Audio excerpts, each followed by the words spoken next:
नमस्ते बच्चों, कक्षा 5 विषय गणित में अपने प्रश्नावली 2 के प्रश्न हल कर रहे हैं। तो 1 से 10 तक प्रश्न अपने पहले की वीडियोस में हल कर लिए थे।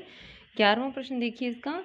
श्याम बाजार से एक अलमारी 6,580 रुपये में और एक पलंग 2,624 रुपये में खरीदता है।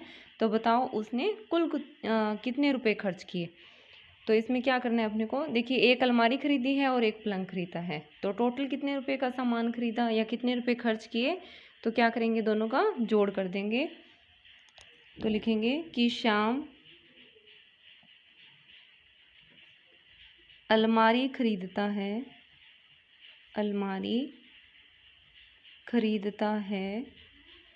बराबर 6,580 रुपये में। फिर दूसरी चीज़ क्या खरीदता है कि श्याम पलंग खरीदता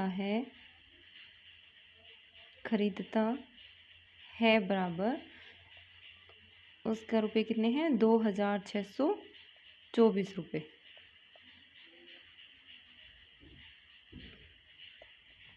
अब देखिए फिर है कि कुल कितने रुपए खर्च किए। तो श्याम ने कुल रुपए खर्च किए, तो दोनों का क्या कर देंगे, जोड़ कर देंगे। 6,580 में 2,624 रुपये जोड़ देंगे।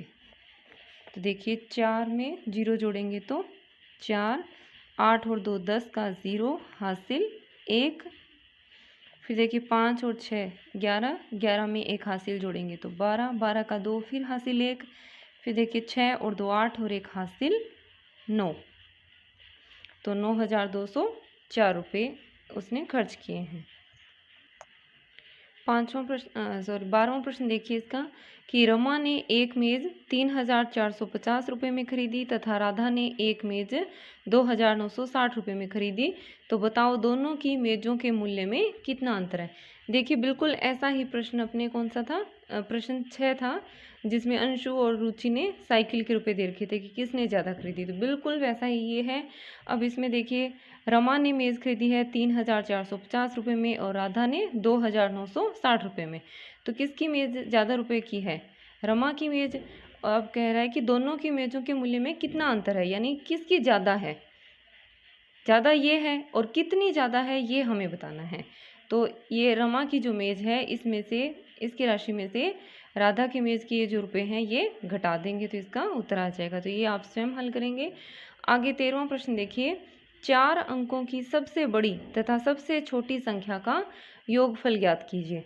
तो देखिए जब अपने प्रश्न 4 हल किया था उसमें मैंने आपको ये बताया था कि 1 अंक की सबसे छोटी और सबसे बड़ी संख्या, 2 अंकों की, 3 अंकों की और 4 अंकों की सबसे छोटी और सबसे बड़ी संख्याएं कौन सी होती हैं, इनके बारे में अपने पहले पढ़ चुके हैं। तो मैं आपको सीधा प्रश्न हल करवा रही हूँ। देखिए तो हम जानते हैं कि 4 अंकों की सबसे बड़ी संख्या कौन सी होती है, 4 अंकों की सबसे बड़ी संख्या। तो देखिए 4 अंकों वाली सबसे बड़ी संख्या कौन सी होती है, 9,999। और इसी तरह से 4 अंकों की सबसे छोटी संख्या, तो 4 अंकों वाली सबसे छोटी संख्या होती है 1,000। अब देखिए फिर क्या करना है, दोनों का योगफल करना है, यानी दोनों का जोड़ करना है।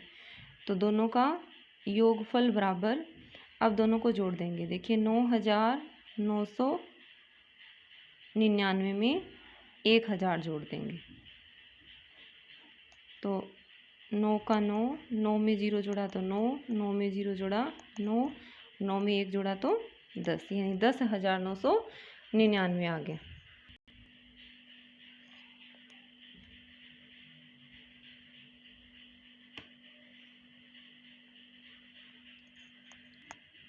चौदहवां प्रश्न देखिए इसका कि एक परीक्षा में 264 छात्र सम्मिलित हुए और इसमें से 194 छात्र उत्तीर्ण हुए, तो कितने छात्र अनुत्तीर्ण हुए ये हमें बताना है।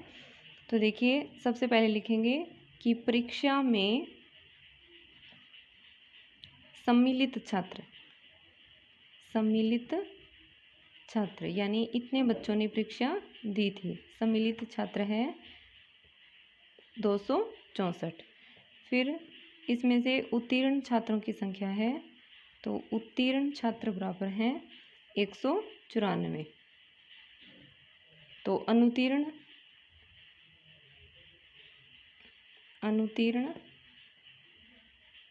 छात्र, तो जो टोटल जितनों ने एग्ज़ाम दिया है उसमें से जितने ये पास हुए हैं ये घटा देंगे तो अनुत्तीर्ण छात्रों की संख्या आ जाएगी।